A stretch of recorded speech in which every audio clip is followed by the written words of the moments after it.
J'aime quand il y a des miracles et des guérisons. Et là, tu dis aux hommes de science, là, aux médecins, alors, tu l'expliques comment ça?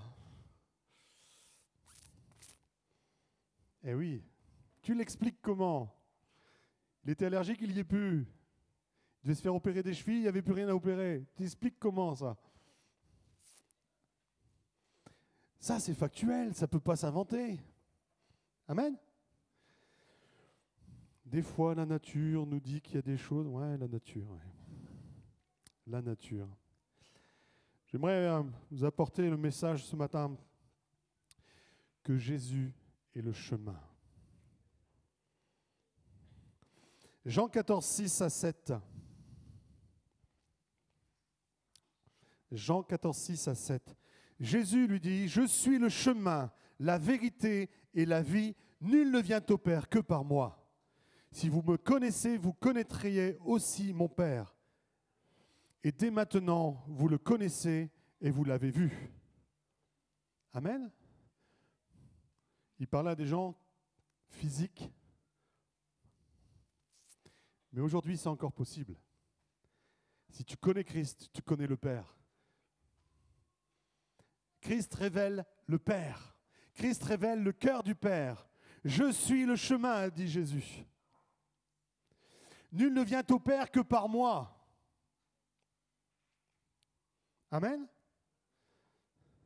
Jésus est le seul chemin qui conduit à Dieu. Tu peux aller chercher les religions orientales, des religions de l'autre bout du monde, des dieux à plein de bras. Non, mais c'est une réalité.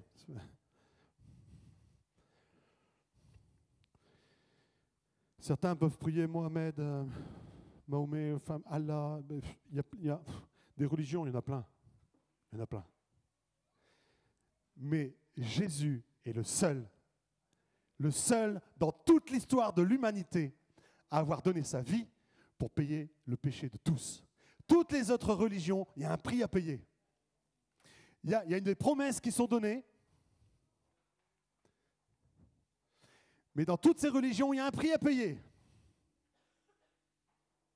Jésus nous dit que le seul chemin qui conduit au salut et au Père, c'est lui. Et il n'y a qu'une seule chose à faire, juste croire que c'est vrai. Alors certains me diront, ouais, mais comment croire une telle bêtise?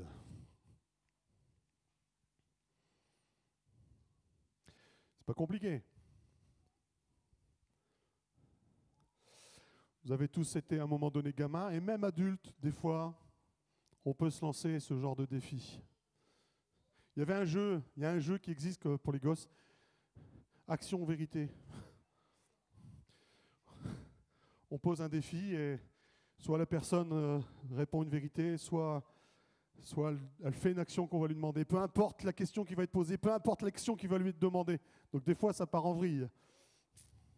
Amen. Mais là, Jésus nous propose à chaque fois, c'est de nous révéler le chemin qu'il est. Jésus proclame dans toute sa parole qu'il est mort et ressuscité. Je m'attendais à un grand amen. Jésus est vivant. Certains me diraient, mais si Jésus était vivant, si Dieu existait, il n'y aurait pas encore ce qui s'est passé cette semaine. Il n'y aurait pas autant de mal dans le monde. Mais bien au contraire. J'aimais une fois sur Facebook, j'avais trouvé ces petites images de dire c'est pas parce que tu as chopé des caries que les dentistes n'existent pas. C'est pas parce qu'il y a le péché et la haine dans le monde que Dieu amour n'existe pas.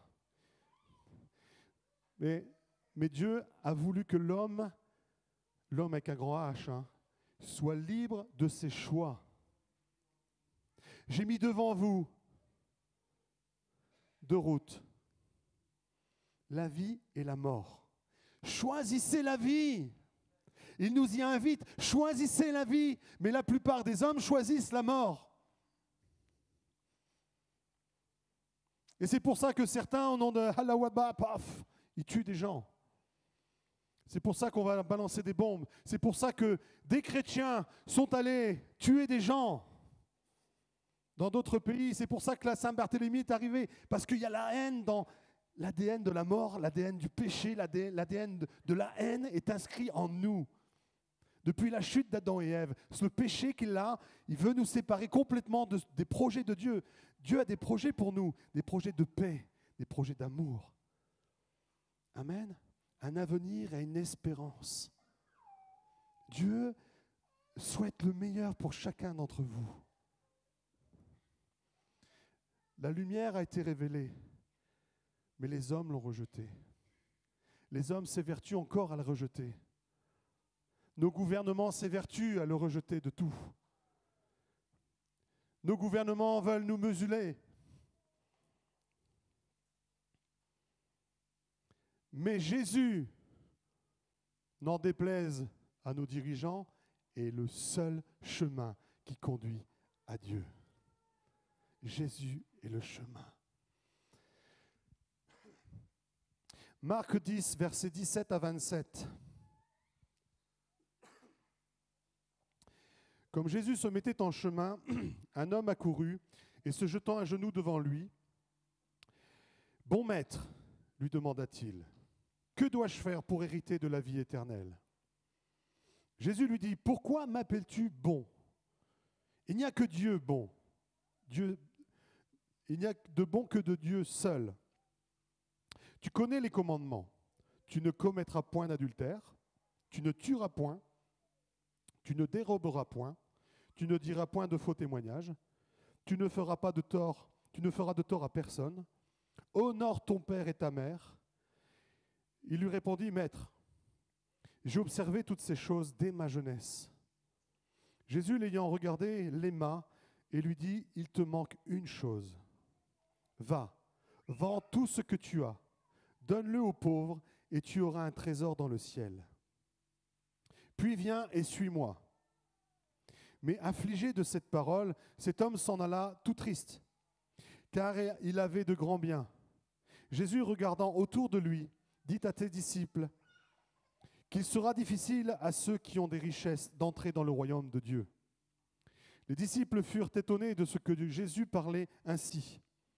Et reprenant, il leur dit, « Mes enfants, il est difficile à ceux qui se confient dans les richesses d'entrer dans le royaume de Dieu. Il est plus facile à un chameau de passer par le trou d'une aiguille qu'à un riche d'entrer dans le royaume de Dieu. » Les disciples furent encore plus étonnés.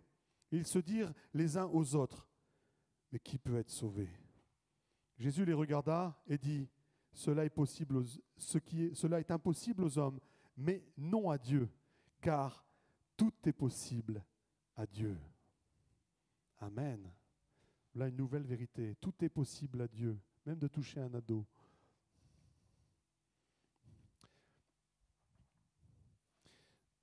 Comprenez bien la parole.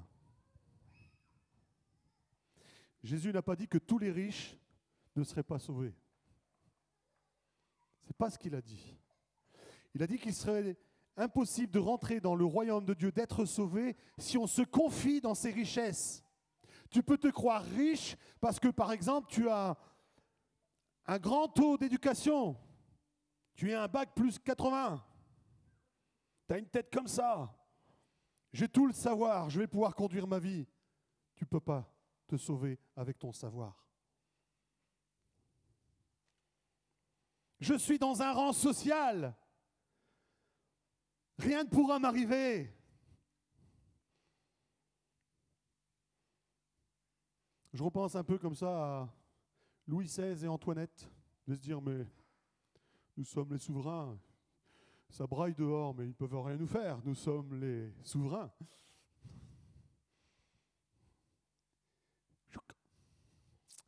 Raccourci.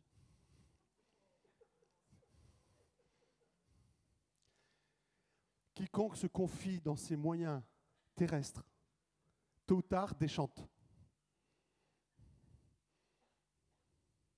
Combien refusent de se donner à Christ parce qu'ils sont en pleine force de leur jeunesse? Je suis beau, je suis jeune, il ne peut rien m'arriver.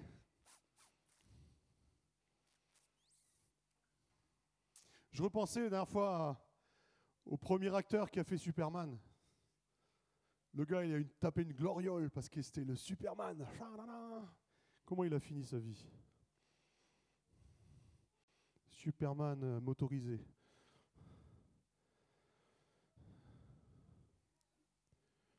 Je dis pas ça pour me moquer.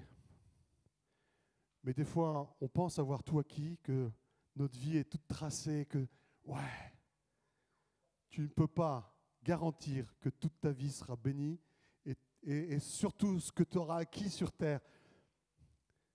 Quand l'heure sera finie pour toi, quelle va être la suite? Quelle va être la suite? Alors je sais que les personnes qui se persuadent d'être athées vont te dire, mais on s'en fiche, et puisqu'il n'y a rien après.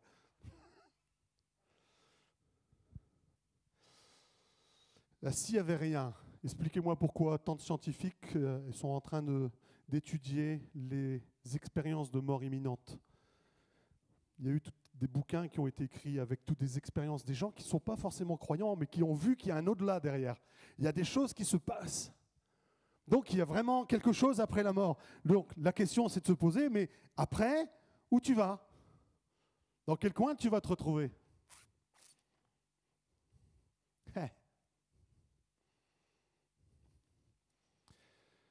La meilleure façon de savoir où tu vas te retrouver, c'est de prendre le bon chemin.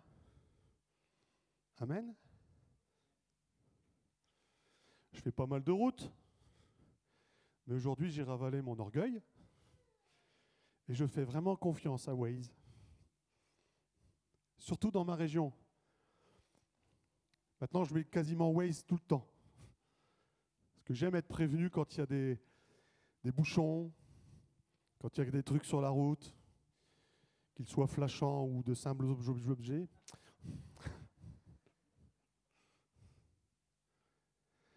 Mais le peu de fois où je l'ai mis dans cette région, je savais à peu près où j'allais, mais je ne connaissais pas pleinement l'adresse. Étant de la région, je voyais la route qu'il me faisait prendre. Je me dis, mais il est débile, lui, pourquoi il me fait passer par là? Donc je l'arrêtais, puis je vais prendre la route que je connais, qui est plus rapide.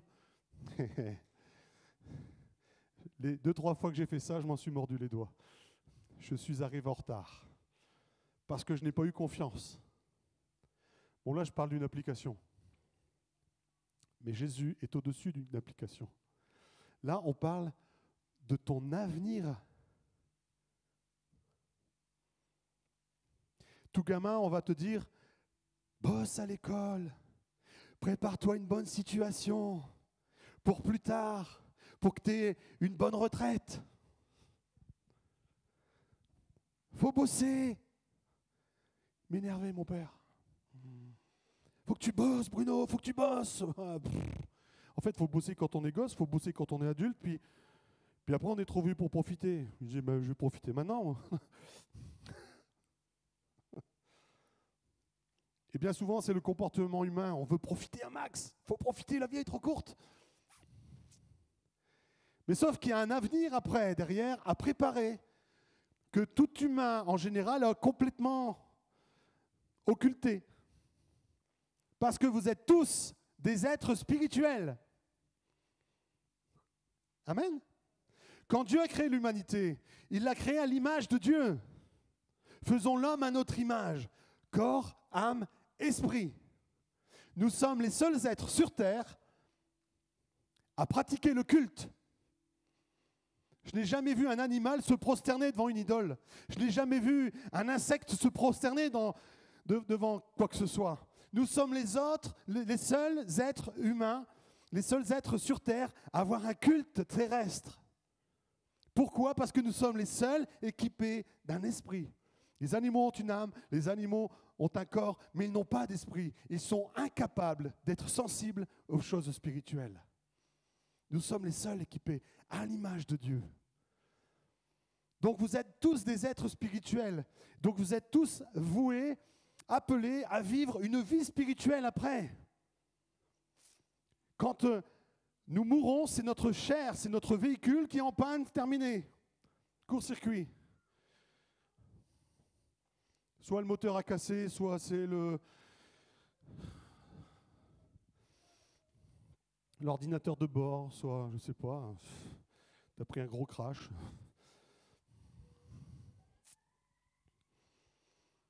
Mais la vie n'est pas finie, elle continue. Sans le véhicule. Ah, je sais, on ne peut pas l'expliquer tant qu'on n'y est pas allé. D'où les expériences sur les témoignages de mort imminente. Ils nous parlent tous d'un tunnel, d'une lumière. Il y a bien quelque chose derrière. Amen. Ah.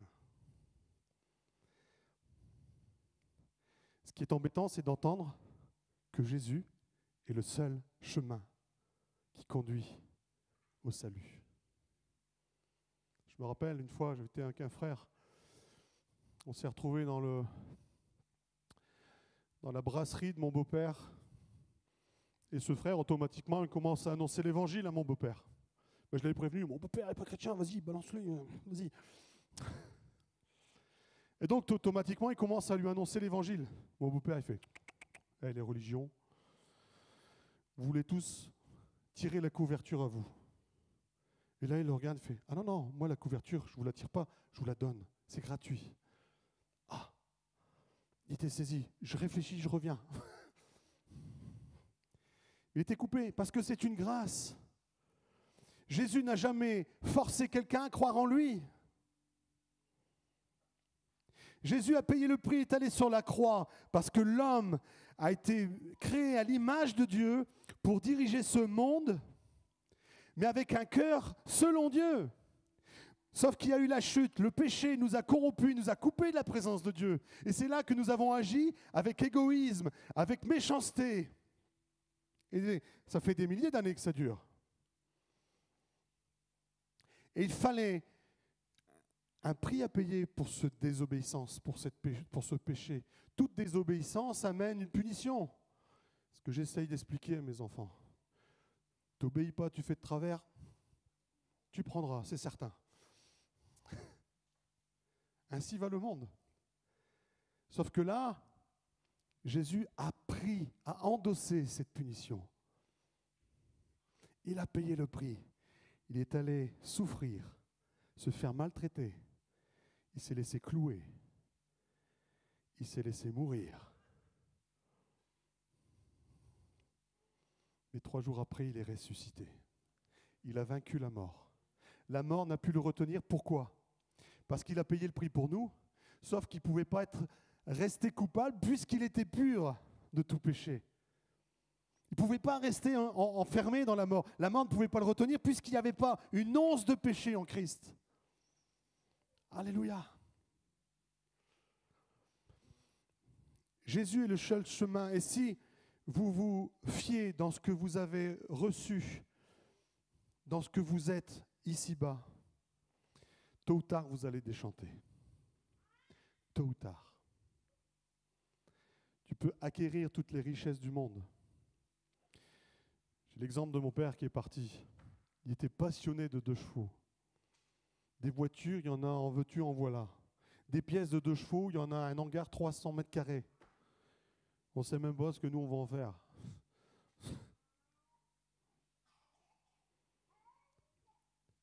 C'était son dada. C'était son plaisir. Aujourd'hui, il n'est plus là. Et tout ça, c'est resté. Amen. C'est resté.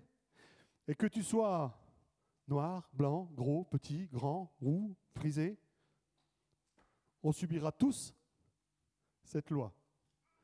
Tu n'emporteras rien de ce que tu auras acquis sur terre de l'autre côté. Rien. C'est pour ça que Jésus dit que celui qui se confie uniquement en ses richesses ne peut pas rentrer. Ce qui est important, ce sont les actes. Qu'est-ce que tu produis ? Dieu nous a donné ce commandement. Aime ton prochain comme toi-même. Amen. Ah. Je m'attendais à un grand amen, mais c'est parfois difficile à mettre en pratique, d'aimer son prochain comme soi-même. C'est déjà tout un programme de s'aimer soi-même.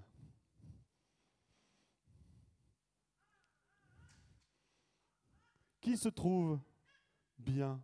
Qui s'aime? Qui, qui aime sa personne? Qui se trouve beau?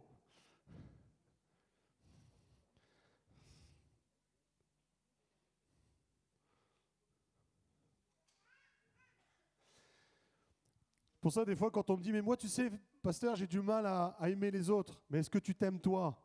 Parce que Jésus nous a demandé d'aimer son prochain comme soi-même. Si tu t'aimes pas, comment veux-tu aimer les autres? Amen. Mais dès notre enfance, nous sommes tellement accablés. On entend tellement que nous sommes des bons à rien. Qu'à force, notre image se détériore. On nous balance des images tout au long de nos journées, des images truquées, d'aspect d'hommes et de femmes. Aujourd'hui, pour être beau, il faut avoir les tablettes de chocolat pour les hommes, pour les femmes aussi d'ailleurs. Mais on nous met on veut nous faire entrer dans des moules. Mais Dieu nous dit, mais c'est pas ça l'intérêt. L'intérêt, c'est que tu sois à mon image. C'est-à-dire un père qui a un cœur d'amour. Amen. Et je veux que tu t'aimes parce que tu es à mon image. Tu as été créé à mon image. Tu es une merveilleuse créature. Rien que pour ça, on peut reprendre 1 heure de louange. Bon, je vois qu'il y en a qui ne sont pas encore convaincus. Hein. Eh si, tu es une merveilleuse créature. C'est la parole de Dieu qui le dit. Jean 17, 13, verset 19, pour répondre au deuxième point que Jésus nous a cité. Je suis la vérité. Et maintenant, je vais à toi et je dis ces choses dans le monde, afin qu'ils aient en eux ma joie parfaite. Je leur ai donné ta parole. Et le monde les a haïs, parce qu'ils ne sont pas du monde. Mais moi, je ne suis pas du monde. Je ne te prie pas de les ôter du monde, mais de les préserver du mal. Ils ne sont pas du monde, comme moi, je ne suis pas du monde. Sanctifie-les par ta vérité. Ta parole est la vérité. Comme tu m'as envoyé dans ce monde, je les ai aussi envoyés dans le monde. Et je le sanctifie moi-même pour eux, afin qu'eux aussi soient sanctifiés par la vérité.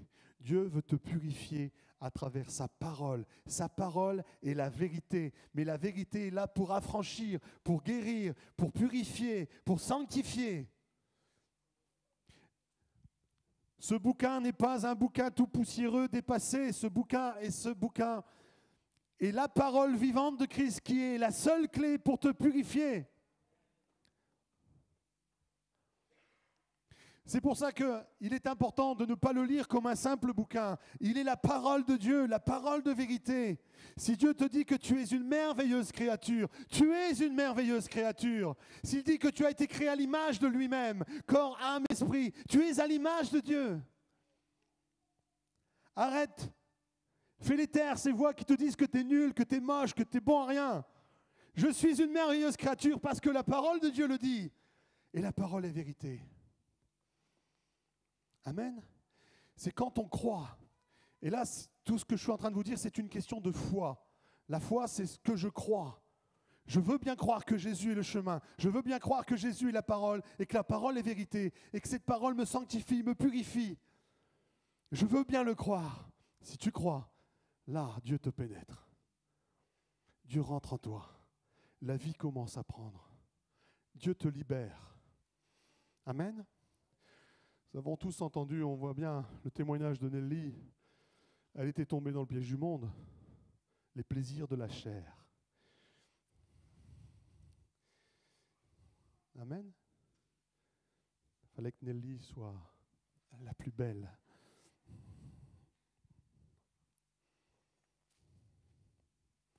Mais quand Jésus intervient dans le cœur, on comprend que le plus important, c'est pas ça. Le plus important, c'est comment je vais dans mon intérieur. On n'a jamais autant entendu parler de dépression, de burn-out. Les gens, de plus en plus tôt, on entend parler maintenant dès 8 ans. Dès 8 ans. Avant, c'était 15, 20 ans. Maintenant, c'est dès 8 ans. Ils commencent à avoir des pensées de suicide dès 8 ans. Il y a un tel malaise dans notre société, il y a un tel malaise dans ce monde. Mais il n'y a qu'une seule solution, Jésus-Christ, la vérité qui a franchi toutes ces douleurs. Il n'y en a pas 36. Et c'est gratuit, il faut juste une seule condition. Je crois. Je crois. Et si ça te parle, mais je ne suis pas sûr, ça serait bien, ça serait vraiment merveilleux ce qu'il dit, mais c'est utopique leur truc là. Ils sont tous des illuminés.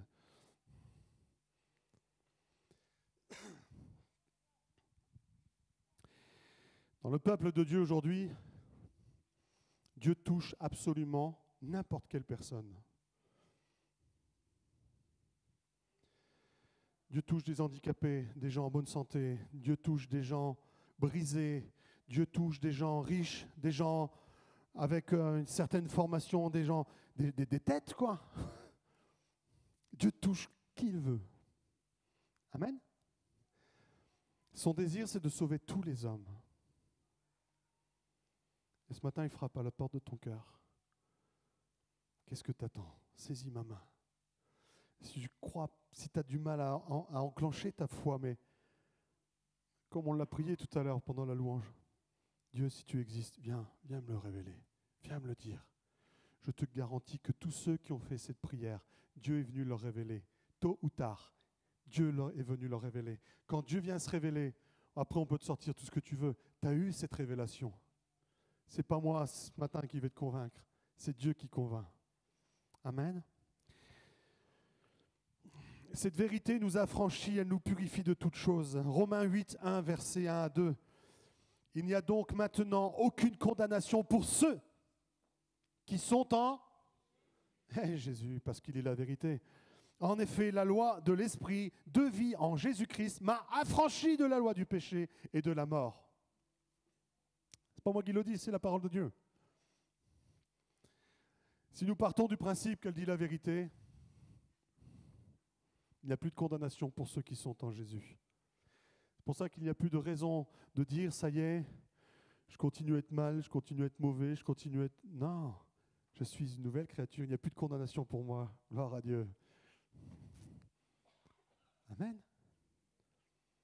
Amen. Qui en doute? Troisième point. Jésus a dit, je suis la vie. Jean 10, versets 8 à 10. Jésus ne dit pas l'existence de prophètes avant lui. Jésus n'exclut pas, ne renie pas les autres religions. Mais tous ceux qui sont venus avant moi sont des voleurs et des brigands. Mais les brebis ne les ont point écoutés. Je suis la porte. Si quelqu'un entre par moi, elle sera sauvée. Il entrera et il sortira, et il trouvera des pâturages. Le voleur ne vient que pour dérober, égorger et détruire. Moi, je suis venu afin que les brebis aient la vie et qu'elle l'ait en... Alléluia. Tu veux être riche et avoir une bonne situation, donne ta vie à Jésus. Sauf que ces richesses, ça ne sera pas pour maintenant. Ce sera pour la vie d'après. Il y a des doctrines qui sont véhiculées dans le monde qui te disent « Donne ta vie à Jésus, tu seras riche, tu deviendras millionnaire. » C'est vrai, mais pas maintenant. Dieu peut te bénir sur terre, certes. Il pourvoira tous tes besoins. Mais tes richesses, tu vas les acquérir après cette vie. Amen. C'est pour ça que Jésus dira à ses disciples, amassez-vous des trésors dans le ciel, que rien que la teigne, qui ne peut pas être usé, qui ne peut pas se détruire, une richesse incorruptible. On voit bien le plan de Dieu là. Je veux que mes brebis aient la vie, mais qu'elle l'ait en abondance. Et ça commence maintenant, à partir du moment où tu crois. Quand tu crois en Christ, la vie vient en toi. Amen. La vie vient en toi. Et là, il y a des choses qui se passent dans le secret, qui peuvent être vérifiables. Quand Jésus vient en toi, la maladie recule. Les miracles sont opérés. Les situations qui étaient en train de te tenailler sont en train de se débloquer. Jésus te libère, il met la vie en toi. Tu étais dans la dépression, tu avais envie de mourir, mais quand Jésus vient, il donne la vie et tu respires la joie. Ah, Jésus, c'est pas un petit bonheur éphémère comme le monde le propose. Il y a plein de plaisirs dans le monde. J'aime faire la moto, j'aime la mer, j'aime plein de choses sur la terre. Mais quoi que tu fasses sur terre, quand tu as fini, c'est fini. Tandis que la joie de Christ, quand elle est en toi, quand tu as fini, c'est encore là. C'est là. Ça reste. Ça boue. Amen. Ça te transforme. L'être qui était fermé, qui était souffrant, est dans la joie maintenant. Il témoigne aux autres sa vie parce qu'il a été transformé. C'est ce qui s'est passé lors de la Pentecôte. Les disciples étaient tous réunis comme des trouillards. La porte était bien fermée. Quand les disciples d'Emmaüs sont venus pour leur raconter ce qu'ils avaient vécu sur la route, ils ont frappé. Mais c'est qui? C'est qui? Mais c'est nous. Ben, vous n'étiez pas partis à Emmaüs. Mais on voyait qu'ils ne pouvaient pas rentrer, c'était fermé. Parce qu'ils avaient la trouille. Parce qu'en ce temps-là, ceux qui croyaient en Jésus devaient mourir. Ils étaient persécutés par les Juifs. Et il faut se mettre à la place des disciples. S'ils ont crucifié le Maître, Jésus, qu'est-ce qu'ils vont faire de nous? On n'ira pas loin. Ces mêmes disciples enfermés à double tour par peur, quand l'Esprit de Dieu est tombé, quand la vie de Jésus est tombée en eux, ils sont sortis. Les mêmes trouillards sont sortis pour annoncer Jésus. Alléluia. Les mêmes personnes étaient libérées de leur peur. La vie commençait à jaillir et à éclabousser tous ceux qu'ils voyaient. Quelqu'un qui a été touché par Christ témoigne de partout. Des fois, il est même saoulant. Oh, toi avec ton Dieu. Mais oui, mais c'est tellement bon. La vie, elle est tellement bonne en Jésus.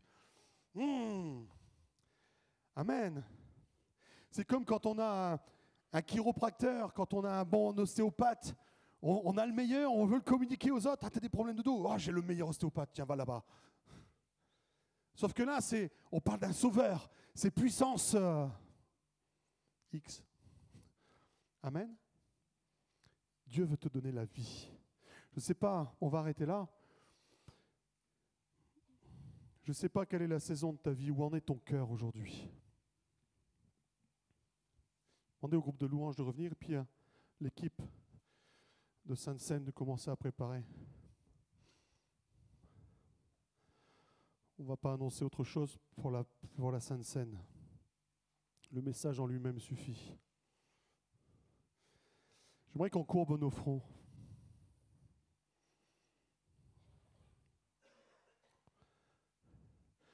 Où en es-tu ce matin?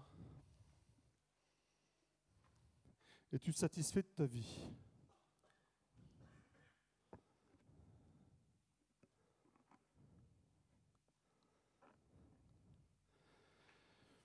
J'ai cette parole dans mon cœur.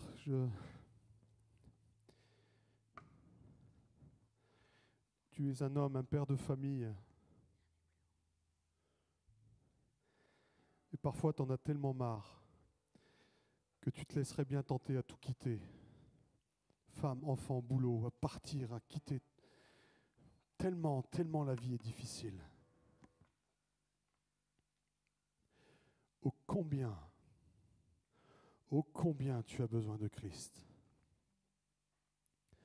Dépose ton fardeau, dépose ta vie, dépose tout ce stress qu'on t'a mis, qu'on t'a imposé, dépose toutes ces angoisses, toutes ces douleurs, dépose tout cet état de dépression, de ras-le-bol, de mal-être, dépose tout ce matin. Dis à mon Jésus, si tu es vraiment la vie, remplis-moi ce matin. Viens changer mon cœur.